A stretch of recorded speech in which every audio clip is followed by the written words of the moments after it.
Assalamualaikum dear viewers, welcome back to my YouTube channel. I hope you are doing well. आज के lecture में हम लोगों ने प्रॉपर्टीज़ ऑफ डिटर्मिनेंट डिस्कस करनी है। फर्स्ट ऑफ ऑल मैं आपको बताऊंगी डिटर्मिनेंट की कुछ प्रॉपर्टीज़ हैं जिनको समझना और याद रखना बहुत इंपॉर्टेंट है। अगर ये सारी प्रॉपर्टीज़ आपको समझ में आ जाती हैं तो उसके बाद हम एक्सरसाइज 2.4 स्टार्ट करेंगे। तो चलिए स्टार्ट करते हैं। फर्स्ट आपके पास है प्रॉपर्टी नंबर 1।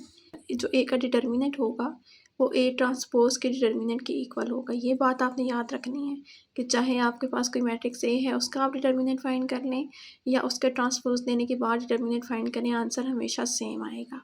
तो ये आपके पास है डिटर्मिनेंट की फर्स्ट प्रॉपर्टी। सेकेंड प्रॉपर्टी आपके पास ये है, इफ़ एनी टू रोज और columns of a square matrix A are interchanged. Interchange का क्या मतलब है कि वो आपस में हमने उनकी पोजीशन चेंज कर दी है। टू रोज को हमने आगे पीछे कर दिया या फिर टू कॉलम्स को, such that the resulting matrix is B, then जो बी का डिटर्मिनेंट होगा जो चेंज करने के बाद आएगा वो माइनस टाइम्स ऑफ ए के डिटर्मिनेंट के इक्वल होगा जो ओरिजिनल है। यानी हम जैसे ही कोई रोज या कॉलम्स इंटरचेंज करेंगे तो हमने एक नेगेटिव साइन साथ लगा देना है। इजी वर्डिंग में हम इसको ये कर सकते हैं। ये प्रॉपर्टी नंबर 2 है। उसके बाद है हमारे पास property number 3। If any two rows of a square matrix are identical then the value of the determinant is 0। यानी कोई सी दो रोज या कॉलम्स सेम आ जाए। आइडेंटिकल का मतलब होता है कि सेम, यानी उनकी दोनों रोज की या दो कॉलम्स की वैल्यू सारी सेम हो तो उसका डिटर्मिनेंट होगा 0। उसके बाद है हमारे पास प्रॉपर्टी नंबर 4। प्रॉपर्टी नंबर 4 में हमने ये करना है कि if we multiply each column और each element of a row और column with a non zero scalar k, then the resulting matrix is B, then B का डिटर्मिनेंट जो है वो के टाइम्स ए के डिटर्मिनेंट के इक्वल आ जाएगा। इजी वर्डिंग में हम ये कह सकते हैं कि जैसे आपके पास ये मैट्रिक्स है ना, इसके किसी रो या कॉलम को आप सिलेक्ट कर लें और उसकी हर एंट्री को आप किसी नॉन ज़ीरो नंबर के साथ मल्टीप्लाई करवाएं। सपोज 2 के साथ आप मल्टीप्लाई करवाते हैं तीनों को या किसी भी रो या कॉलम के हर एलिमेंट को, और इसका फिर डिटर्मिनेंट आप फाइंड करते हैं तो वो किसकी इक्वल आएगा कि अगर आप पहले इस ओरिजिनल मैट्रिक्स का डिटर्मिनेंट फाइंड कर लें और उसके साथ वही नंबर मल्टीप्लाई करा दें जो आपने इस हर एंट्री के साथ मल्टीप्लाई करवाया था। यानी आप पहले मल्टीप्लाई करवाएंगे तो हर एंट्री के साथ करवाना पड़ेगा, और अगर बाद में करवाना चाहते हैं तो डायरेक्ट जो डिटर्मिनेंट की वैल्यू आएगी उसके साथ मल्टीप्लाई करवा सकते हैं। ये प्रॉपर्टी नंबर 4 है। उसके बाद हमारे पास प्रॉपर्टी नंबर 5 है, और प्रॉपर्टी नंबर 5 बहुत इजी है कि अगर आपके पास ये मैट्रिक्स है, इसके अंदर एक कॉलम ऐसा है जिसके अंदर दो दो एंट्रीज़ का सम आ रहा है, तो जब आप इसको स्प्लिट करेंगे तो सम आप मिड में लगाएंगे और इसका फर्स्ट कॉलम A11 जो पहला नंबर है वो आप यहाँ पे लिखेंगे और जो सेकंड आ रहा था वो आप यहाँ पे लिखेंगे, और दरमियान में जो सेकंड और थर्ड कॉलम है वो एज इट इज़ ही आता रहेगा। इसी तरह अगर यहाँ माइनस होता है तो अब आप यहाँ माइनस लगा देंगे। तो ये याद रखिएगा डिटर्मिनेंट की प्रॉपर्टीज़ हैं, डिटर्मिनेंट के अलावा मैट्रिक्स में ये अप्लाई नहीं होती। इट मीन्स कि आप डिटर्मिनेंट लेंगे, इसका लेंगे, प्लस करेंगे तो आंसर सेम आएगा। वैसे ओरिजिनली ऐसा नहीं होता, सिर्फ डिटर्मिनेंट में ऐसा हो सकता है। नेक्स्ट हमारे पास है प्रॉपर्टी नंबर 6। ये हमारे पास ये है कि if all the elements of a row और column of a square matrix A are 0 then determinant of A is equal to 0। यानी आपके पास किसी भी रो या कॉलम की सारी एंट्रीज अगर 0 हों, जैसे ये आपके पास ये मैट्रिक्स है, इसकी रो 2 में सारी एंट्रीज 0 हैं, तो तब इसका डिटर्मिनेंट ऑटोमेटिकली 0 हो जाएगा। आपको डिटर्मिनेंट ओपन करने की, एक्सपेंड करने की कोई ज़रूरत नहीं है। नेक्स्ट है property number 7। If we multiply any row or column of a square matrix with some scalar k and then add the resulting value of the corresponding elements of other row, then the value of the determinant is unchanged। यानी इसका क्या मतलब है कि आप example से समझते हैं कि आपके पास ये मैट्रिक्स A था, अब इसका डिटर्मिनेंट है तो सिंपल हमने बार्स लगा देनी है। अब आपने क्या किया है कि R2 यानी रो 2 के जो एलिमेंट्स थे ये वाले A21 A22 A33 A1 A21 A22 और A23, इनको आपने क्या किया है के के साथ मल्टीप्लाई करवाया है, देन उसको आपने रो 1 के अंदर ऐड किया। ये रो 1 की अपनी एंट्री थी A11 और उसके अंदर के A21 ऐड करवाया। सिमिलरली इसकी अपनी एंट्री थी, इसको ऐड करवाया, अपनी एंट्री थी, इसको ऐड करवाया। अब हमारे पास एक नया मैट्रिक्स आ चुका है और इस मैट्रिक्स का नाम हमने लिखा है बी मैट्रिक्स। अब जब बी का डिटर्मिनेंट लेंगे तो आपके पास सिंपल ये बार्स बन जाएंगी। अब आपने क्या किया है यहाँ पे कि वही वाली आपने प्रॉपर्टी यूज़ की है कि यहाँ पे जैसे कॉलम 1 के अंदर यहाँ पे रो 1 को अगर देखें तो उस पे 2 वैल्यूज़ का सम आ रहा था सब में, तो आपने इसको स्प्लिट करके लिख लिया, फर्स्ट वैल्यू यहाँ पे और सेकंड यहाँ पे, फर्स्ट यहाँ पे सेकंड यहाँ पे, इसी तरह से यहाँ पे भी। ये जो प्रॉपर्टी हम पीछे पढ़ चुके हैं। उसके बाद आपने क्या किया कि यहाँ से ये तो फर्स्ट का डिटर्मिनेंट बन गया, वही वाला जो आपका क्वेश्चन था, यानी ए डिटर्मिनेंट। और यहाँ पे आपके पास के अगर हम कॉमन ले लें रो 1 में से, तो रिमेनिंग जो है वो क्या बचता है इसमें से, देखें अगर आपके पास, तो R1 की एंट्रीज़ और R2 की एंट्रीज़ जो हैं वो आइडेंटिकल आ रही हैं, सेम आ रही हैं। A2 1 आ रहा है, A2 2 आ रहा है, A3 3 2 3 आ रहा है, ठीक है, ये दोनों सेम आ रही हैं। तो इट मीन्स कि आपके पास जो है ये यहाँ पे एक मिस्टेक है, यहाँ पे आता है 2 3, सेम यहाँ पे भी 2 3 आता है और ये 2 3, तो ये दोनों सेम आ रही हैं। तो जब सेम आ रही हैं तो इट मीन्स कि इसका डिटर्मिनेंट हो जाएगा 0। हमने पहले पढ़ लिया है प्रॉपर्टीज़ में कि अगर कोई सी दो रोज़ या कॉलम्स आइडेंटिकल हों, एंट्रीज उनकी सेम हो, तो उनका डिटर्मिनेंट डायरेक्ट 0 हो जाता है। तो ये कैंसिल आउट हो गया, के साथ मल्टीप्लाई हुआ 0 तो 0 हो गया। इट मीन्स जो नया मैट्रिक्स है उसका डिटर्मिनेंट और जो ओरिजिनल मैट्रिक्स है उसका डिटर्मिनेंट दोनों सेम आ चुके हैं। नेक्स्ट आपके पास है property number 8, if a square matrix A is upper triangular और लोअर ट्राइंगुलर और diagonal matrix, then A is the determinant of A is the product of its diagonal elements. कि अगर आपके पास कोई ऐसा मैट्रिक्स हो या तो अपर ट्राइंगुलर हो या लोअर ट्राइंगुलर हो या फिर सिंपल डायगोनल मैट्रिक्स हो। डायगोनल मैट्रिक्स कौन सा होता था, जिसकी सारी एंट्रीज 0 होती थी लेकिन डायगोनल पे नॉन ज़ीरो एलिमेंट्स आ रहे होते थे। तो ऐसा अगर आपके पास केस हो तो उसका जो डिटर्मिनेंट होगा वो जस्ट हम डायगोनल के एलिमेंट्स का प्रोडक्ट ले लेंगे तो सिंपल डिटर्मिनेंट आ जाएगा, फुल एक्सपेंशन करने की ज़रूरत नहीं पड़ेगी। और ये हमारे पास लास्ट प्रॉपर्टी थी। यहाँ तक आपने प्रॉपर्टीज़ को अंडरस्टैंड करना है अच्छे तरीके से और याद भी रखना है। 8 प्रॉपर्टीज़ टोटल हैं डिटर्मिनेंट की और इनको आप लोग क्वेश्चंस में यूज़ करेंगे। तो अभी हम क्या करते हैं, एक्सरसाइज 2.4 स्टार्ट करते हैं। उसके अंदर फर्स्ट क्वेश्चन में आपने जो है वो यही प्रॉपर्टीज़ यूज़ करके सॉल्व करना है। ये देख सकते हैं आप लोग एक्सरसाइज 2.4 में क्या लिखा, विदाउट एक्सपेंशन शो दैट, यानी आपने इनको एक्सपेंड नहीं करना प्रॉपर पैटर्न से जैसे हम पहले करते रहे हैं। डायरेक्ट कुछ प्रॉपर्टीज़ यूज़ करके आपने प्रूव करना है कि ये डिटर्मिनेंट 0 के इक्वल है। सिमिलरली इसको भी 0 के इक्वल, सबको आपने 0 के इक्वल प्रूव करना है। इस क्वेश्चन के 7 पार्ट्स हैं, तो चलिए इसको स्टार्ट कर लेते हैं 1 बाय 1 जी। तो ये एक्सरसाइज 2.4 है, क्वेश्चन नंबर 1 फर्स्ट पार्ट हम स्टार्ट करेंगे। अब इसमें आप देख सकते हैं कि कॉलम 1 में से मैं 9 कॉमन ले सकती हूँ, ठीक है। 9 में कॉमन जो लूँगी वो डिटर्मिनेंट से बाहर आ जाएगा, ठीक है। तो यहाँ पे रह जाएगा 1 2 एंड 3, क्योंकि 9 1 से 9 होता है, 9 2 ज़र 18, 27 में से 9 कॉमन लो तो 3 बच जाता है। और नेक्स्ट में से मैं क्या कर सकती हूँ, 27 कॉमन ले सकती हूँ। यहाँ पे दोनों एट द सेम टाइम भी आप ले सकते हैं। 27 कॉलम 2 में से अगर कॉमन लूँ तो यहाँ पे बचेगा 1, क्योंकि 27 में से कॉमन ले लिया तो 1। 54 में से 27 कॉमन लो तो 2 बचता है, सिमिलरली यहाँ पे 3 बचता है। और इसको एज इट इज़ ही रहने देते हैं। अब आप लोग देख सकते हैं कि ये 9 मल्टीप्लाई 27 तो एज इट इज़ रहेगा, लेकिन इसका डिटर्मिनेंट हो जाएगा 0। क्यों 0 हो जाएगा, क्योंकि यहाँ पे मेंशन आपने ज़रूर करना है कि आपने प्रॉपर्टी कौन सी यूज़ की है। Column 1 and column 2 are identical. Column 1 और कॉलम 2 की सारी एंट्रीज सेम आ रही हैं, आइडेंटिकल आ रही हैं। इट मीन्स कि इसका डिटर्मिनेंट हो जाएगा 0। और जो बेशक यहाँ पे जो भी नंबर हो उसको 0 के साथ आप मल्टीप्लाई करेंगे तो 0 ही आ जाएगा। तो ये आपका प्रूव हो चुका है कि ये गिवन डिटर्मिनेंट 0 के इक्वल है, ये राइट हैंड साइड आ चुकी है। और यहाँ पे भी आपने मेंशन करना है कि taking 9 and 27 common from C1 and C2 respectively. C1 में से हमने 9 कॉमन लिया था, C2 में से 27। तो हर प्रॉपर्टी, हर रीज़न आपने सामने ज़रूर मेंशन करनी है। नेक्स्ट पार्ट में आप लोग देख सकते हैं, आपको ये डिटर्मिनेंट गिवन है, उसको आपने 0 के इक्वल प्रूव करना है। तो अगर मैं यहाँ पे जो कॉलम 1 है उसको मैं ABC के साथ मल्टीप्लाई करवा दूँ, जब आप याद रखेंगे खुद से कोई नंबर मल्टीप्लाई करवाएंगे तो उसको आपको डिवाइड भी करना पड़ेगा, और जो डिवाइड होगा वो हम डिटर्मिनेंट से बाहर रख लेंगे क्योंकि हमें अंदर सिर्फ मल्टीप्लिकेशन चाहिए। तो ABC आपने मल्टीप्लाई करवा दिया divided by A। A B C multiply करवा दिया डिवाइडेड बाई बी, मैं कॉलम 1 के साथ करवा रही हूँ। सेम यहाँ पे भी मल्टीप्लाई करवा दिया। रिमेनिंग जो कॉलम्स की एंट्रीज़ हैं वो एज इट इज़ ही रहेंगी।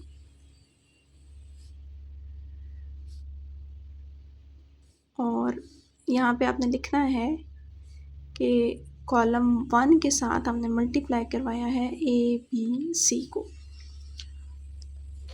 उसके बाद आपने क्या करना है, ये 1/ABC ये तो एज इट इज़ ही रहेगा।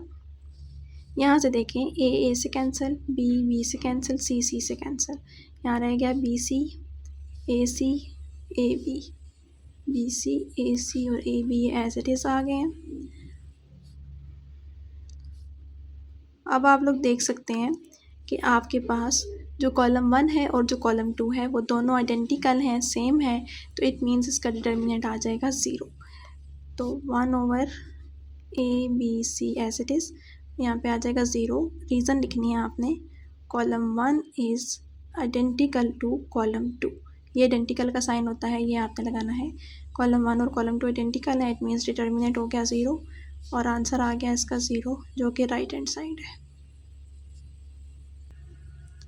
अब यहाँ पे हमने क्या करना है कि रो 1 के अंदर अगर हम देखें तो हमारे पास ए और बी आ रहे हैं, सी नहीं है, तो सी के साथ मल्टीप्लाई करवा लेते हैं रो 1 को। ठीक है, रो 1 मल्टीप्लाई बाय सी। रो 2 के अंदर हमारे पास ए और सी आ रहे हैं, बी नहीं आ रहा, और रो 3 के अंदर ए नहीं आ रहा, तो जो जो मिसिंग है वो हमने यहाँ मल्टीप्लाई करवा दिया। जब मल्टीप्लाई करवाते हैं तो डिवाइड भी करना पड़ता है, डिवाइड वाला हम बाहर ही लिखेंगे 1/ABC। 0 के साथ तो मल्टीप्लाई होगा तो 0 ही रहेगा, ये बन जाएगा -AC -BC, AB 0 -BC, और यहाँ पे भी AB बन जाएगा। ठीक है, हमने A मल्टीप्लाई करवाना है, यहाँ AC बन जाएगा और यहाँ 0। अब आपने देखना है कुछ थोड़ी सी जो है वो अपना ट्रिक जो है वो यूज़ करनी है आपने। तो हर स्टूडेंट की डिफरेंट ट्रिक भी हो सकती है, ज़रूरी नहीं है कि आप सेफ स्टेप्स ही फॉलो करें। जो आपको इजी लगे आप वो मेथड फॉलो कर सकते हैं। कोई भी प्रॉपर्टी आप यूज़ करें, आपका डिटर्मिनेंट 0 आ जाएगा। हर स्टूडेंट का मेथड डिफरेंट हो सकता है। अब नेक्स्ट स्टेप आपने देखना है कि आपने अगर यहाँ से मैं इनको ऐड करूँगी आपस में रो 1 रो 2 और रो 3 को, तो AB और AB 2AB बन जाएगा, कैंसिल नहीं होंगी टर्म्स। सिमिलरली ये दोनों तो कैंसिल आउट हो जाएंगी और ये भी कैंसिल नहीं होंगी। इट मीन्स इनको अल्टरनेट साइन होने चाहिए थे ताकि ये कैंसिल हो सकें।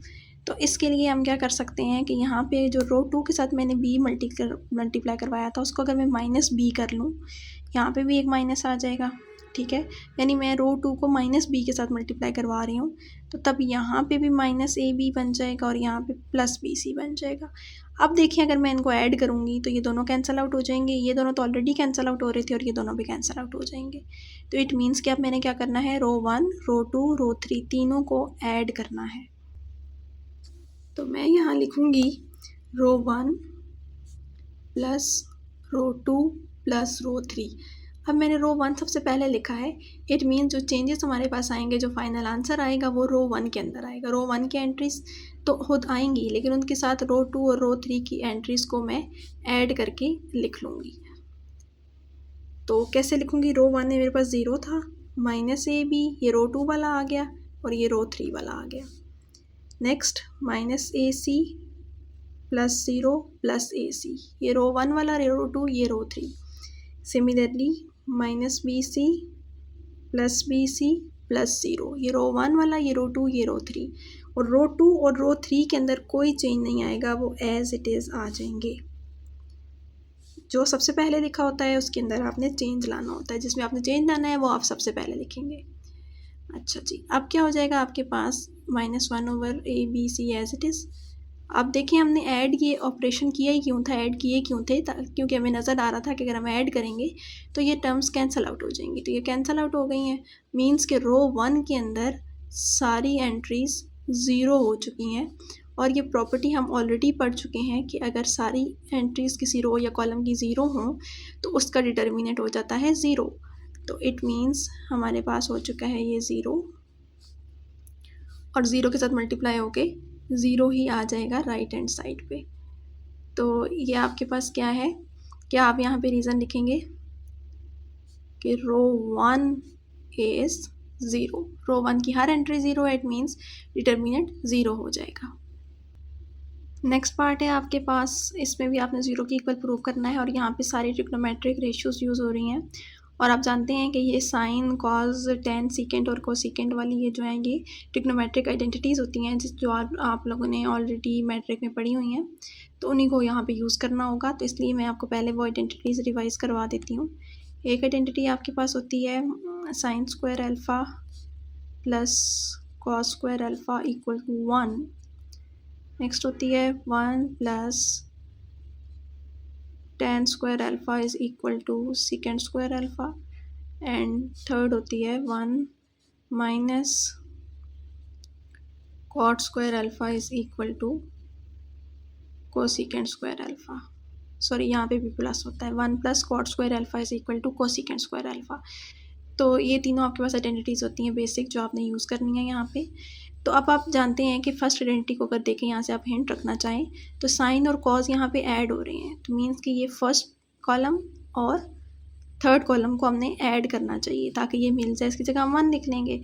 सिमिलरली यहाँ पे भी क्योंकि 1 और 10 चाहिए और यहाँ पे 1 और कॉट चाहिए, तो हमने क्या करना है, इनको आपस में कॉलम 1 और कॉलम 3 को ऐड करना है। तो चलें ऐड करते हैं। अब मैंने आपको बताया कि कॉलम 1 में चेंज लाना है, तो कॉलम 1 को पहले लिखेंगे, कॉलम 1 प्लस कॉलम 3। कॉलम 2 को आपने नहीं छेड़ना, वो एज इट इज़ रहेगा। तो ये क्या बनेगा, sine square alpha plus cos square alpha और नेक्स्ट बनेगा tan square alpha plus 1। Next बनेगा minus cosecant square alpha plus 1। ये एज इट इज़ रहेगा।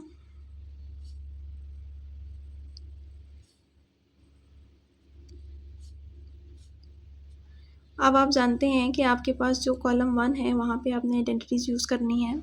तो फर्स्ट आपके पास है sine square alpha plus cos square alpha जो कि 1 की इक्वल होता है, ये आइडेंटिटी हम यूज़ कर रहे हैं यहाँ पे। नेक्स्ट आपके पास है 1 प्लस टेन स्क्वायर अल्फ़ा जो कि सेकेंड स्क्वायर अल्फ़ा की इक्वल होता है। एंड नेक्स्ट क्या है, 1 माइनस कोसेकेंट स्क्वायर अल्फ़ा, यानी कोसेकेंट स्क्वायर अल्फ़ा इस साइड आएगा तो माइनस हो जाएगा, फिर कॉट उधर चला जाएगा तो माइनस कॉट स्क्वायर अल्फ़ा की इक्वल आ जाएगा। कॉलम 2 और कॉलम 3 आपने एज इट इज़ लिखने हैं।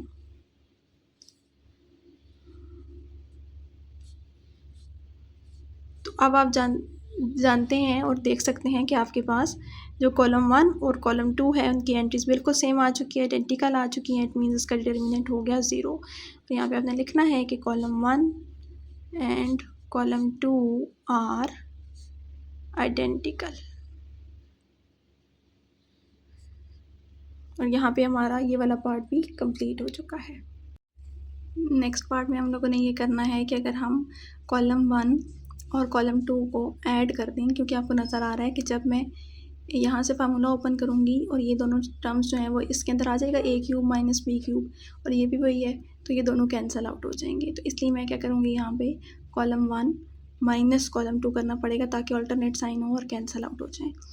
तो और इसके साथ ही मुझे क्या करना है कि कॉलम 1 में जो है वो होल क्यूब का फार्मूला ओपन करना है। तो चलिए मैं फार्मूला भी साथ ही ओपन कर लेती हूँ। क्या फार्मूला बनेगा, a cube minus b cube minus 3 plus आएगा यहाँ पे 3a square b minus 3ab square. यहाँ माइनस आता है और यहाँ प्लस आता है। उसके साथ मैंने क्या करना है, माइनस ये वाली टर्म्स मैंने लिखनी है, ए क्यूब और minus minus plus B cube हो जाएगा, ठीक है, क्योंकि मैं कॉलम 1 माइनस कॉलम 2 कर रही हूँ। और जो कॉलम 2 की एंट्री है वो एज इट इज़ आएगी। कॉलम 1 में हम चेंज लेकर आ रहे हैं, कॉलम 2 और कॉलम 3 वो एज इट इज़ आएंगे। क्या कर रही हूँ मैं, कॉलम 1 में से कॉलम 2 कर रही हूँ, ठीक है। अच्छा, सिमिलरली सेकंड रो में भी हम ऐसे ही करेंगे, c cube minus d cube minus 3c square d plus 3cd square minus c cube plus d cube आ जाएगा, c cube minus d cube as it is, c d c minus d as it is. उसके बाद e cube minus f cube minus 3e square f plus 3e f square minus e cube plus f cube, e cube minus f cube e f e minus F. उसके बाद आपने यहाँ से जो terms cancel out हो रही हैं वो कैंसल आउट कर देनी है, और रिमेनिंग टर्म्स को आपने उसमें से जो कॉमन आ सकता है वो कॉमन ले लेना है। अगर मैं यहाँ से कॉमन ले लूँ -3ab, तो अंदर बचेगा a माइनस बी। इन दोनों टर्म्स में से मैं कॉमन ले रही हूँ। सेम यहाँ पे -3cd, तो c माइनस डी बचेगा, -3ef e माइनस एफ रह जाएगा। ये नेक्स्ट एज इट इज़ आ जाएगा नेक्स्ट कॉलम।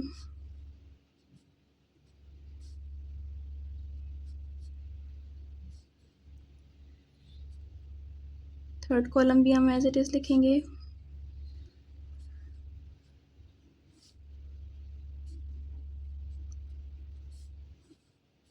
और उसके बाद जो है वो हमने क्या करना है, इसके बाद आपने कॉलम 1 में से -3 कॉमन ले लेना है, क्योंकि ये कॉमन लेने के बाद हमारे पास जो बचेगा वो कॉलम 3 के आइडेंटिकल होगा। उसके बाद कॉलम 1 और कॉलम 3 आइडेंटिकल रह जाएंगे, तो डिटर्मिनेंट आ जाएगा 0। तो आपने पहले अपने माइंड में फुल इमेज क्रिएट कर लेनी है कि मैं कोई भी ऑपरेशन कर रही हूँ तो क्यों कर रही हूँ। उसके बाद ही जो है वो आपने उसको अप्लाई करना है।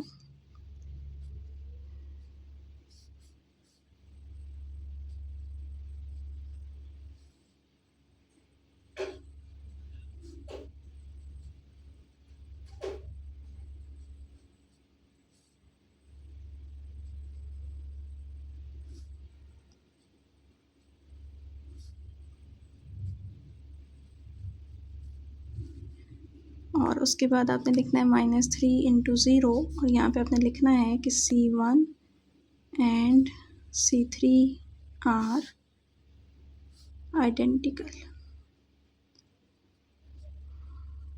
और उसके बाद आंसर आ जाएगा 0, जो कि आपकी राइट हैंड साइड है।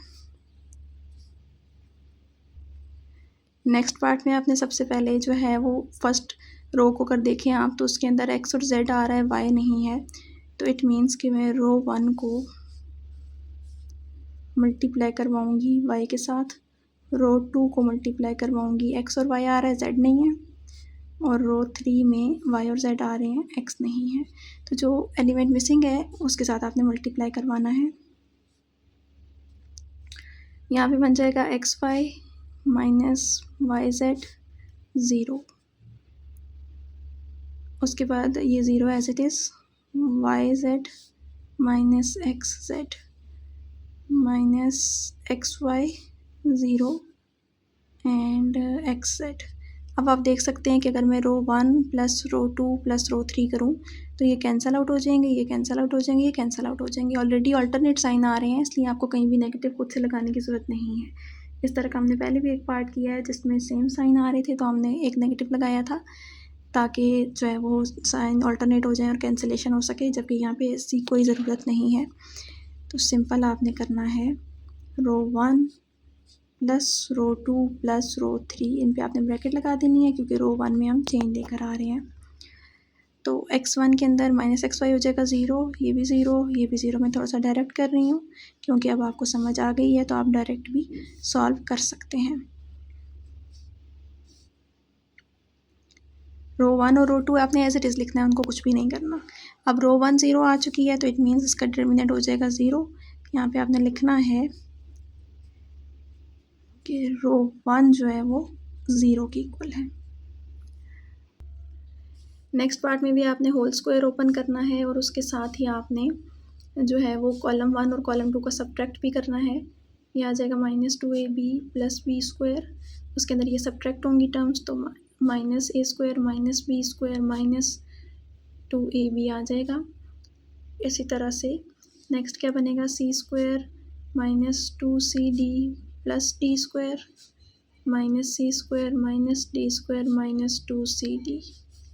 Next e square minus 2cf, sorry ef आएगा, और यहाँ पे plus f square minus e square minus f square minus 2ef आ जाएगा। अब कॉलम 2 और कॉलम 3 आपने एज इट इज़ लिखने हैं।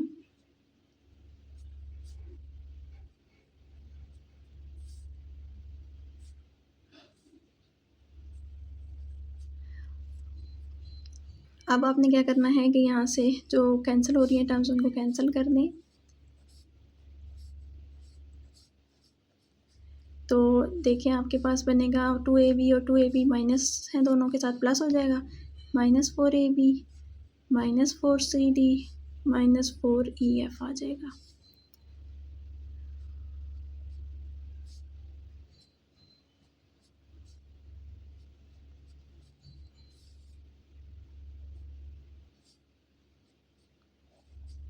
अब आपने क्या करना है, यहाँ से हम -4 अगर कॉमन ले लेंगे कॉलम 1 में से, तो ए बी आ जाएगा, ये कॉलम 1 और कॉलम 3 आइडेंटिकल हो जाएंगे, इसलिए हमने -4 कॉमन ले लिया।